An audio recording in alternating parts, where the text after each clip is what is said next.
आज्ञाकारी पालक।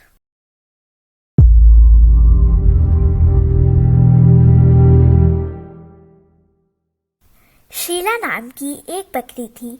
उसके 2 प्यारे प्यारे बच्चे थे। शीला उनका बड़ा ध्यान रखती थी, खूब दूध पिलाती थी, हरी हरी घास खिलाती थी।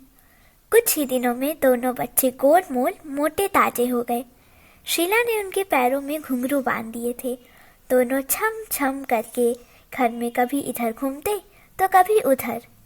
जो भी उन बच्चों को देखता उसका जी खुश हो जाता। दोनों बड़े शिष्ट और आज्ञाकारी थे। जो भी उनके घर आता था उससे नमस्ते करते थे, सभी से विनम्रता पूर्वक बातें करते थे। एक दिन शीला के घर भालू दादा आए। वह पास के एक स्कूल के प्रधानाचार्य थे। जंगल के जानवरों के इतने बच्चे उनके स्कूल में आते थे कि वह खचाखच भरा रहता था। भालू दादा ने बकरी के बच्चों चिंटू और पिंटू को देखा। उनकी शिष्टता से वे बड़े प्रभावित हुए। उन्होंने सोचा कि इन बच्चों को अच्छी शिक्षा मिलनी चाहिए, जिससे यह बड़े होकर महान बनेंगे। उन्होंने बकरी से कहा, दीदी तुम इन बच्चों को स्कूल में दाखिल क्यों नहीं करा देती? तुम तो जानते ही हो भैया, इनके पिता तो हैं नहीं। खाने पीने का इंतजाम भी मुझे ही करना पड़ता है।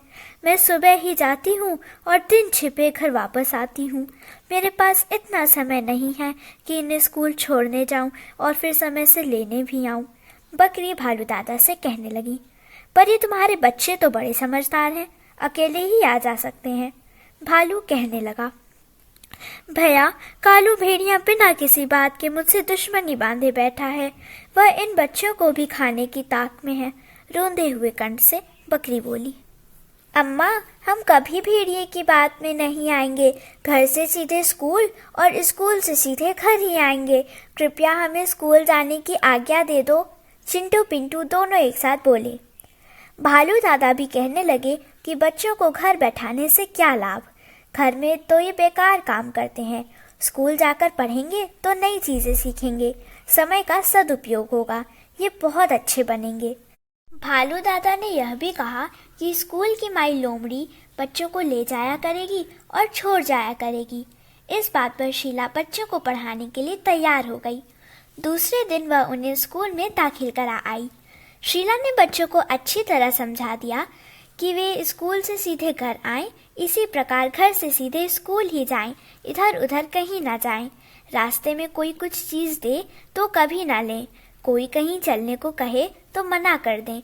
उसने बच्चों को बताया कि कालू भेड़िया आदि बच्चों को मिठाई आदि देकर बहकाते हैं, फिर बहकाकर अपने घर ले जाते हैं। वहाँ वे उन्हें मार कर खा जाते हैं। चिंटू पिंटू दोनों ने माँ को विश्वास दिलाया कि वे कभी किसी की बात में नहीं आएंगे। कालू भेड़िए को पता लगा कि चिंटू पिंटू पढ़ने जाते हैं। उसने सोचा किसी प्रकार दोनों को पकड़ना चाहिए। एक दिन कालू एक थैले में रस भरी गरम गरम जलेबियां भर लाया। पेड़ के नीचे बैठकर चिंटू पिंटू का इंतजार करने लगा। कुछ देर बाद उसने देखा कि दोनों बच्चे हाथ में बस्ता लटकाए लोमड़ी माई के साथ चले आ रहे हैं। कालू बढ़कर बोला, लो बच्चों गरम गरम जलेबियां खाओ। चिंटू को सहसा माँ की सीख याद आ गई। उसने जलेबी लेने से साफ मना कर दिया। कालू ने बार बार कहा, थोड़ी सी चख तो लो, पर चिंटू बार बार मना करता रहा। हार कर कालू को वापस जाना पड़ा। पिंटू छोटा था, जलेबी देखकर उसका मन ललचा गया। कालू के जाने के बाद वह बोला, भैया वह इतना अधिक कह रहा था, थोड़ी सी जलेबियां चख लेने में हानि ही क्या थी। नहीं पिंटू, माँ ने मना किया था ना, माँ की बात तो हमें माननी ही चाहिए। चिंटू समझाने लगा। घर पहुंचकर चिंटू ने सारी बातें माँ को बतलाई। शीला ने उसकी पीठ थपथपाते हुए कहा कि तुमने बहुत अच्छा काम किया। बच्चों को पकड़ने वाले खाने पीने की चीजों में बेहोशी की दवा मिला देते हैं, फिर बच्चों की गठरी बांधकर उन्हें ले जाते हैं। कुछ दिनों बाद की बात है। चिंटू पिंटू चले जा रहे थे। एकाएक कालू भेड़िया उनके रास्ते में आया। उसके हाथ में बिस्कुट का डिब्बा था।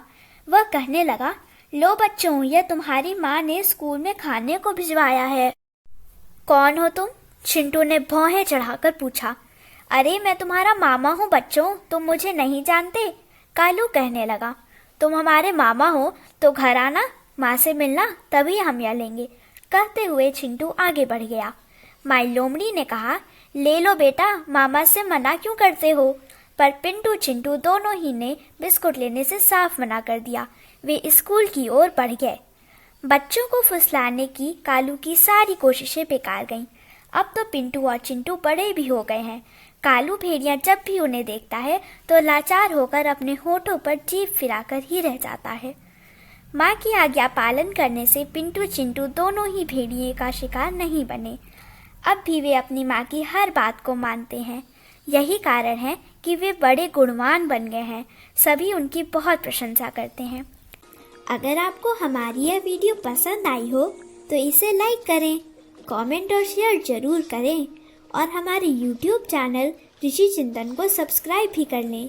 साथ ही बेल आइकन को भी दबाएं ताकि आपको आने वाली वीडियोस की नोटिफिकेशंस मिलती रहें। धन्यवाद।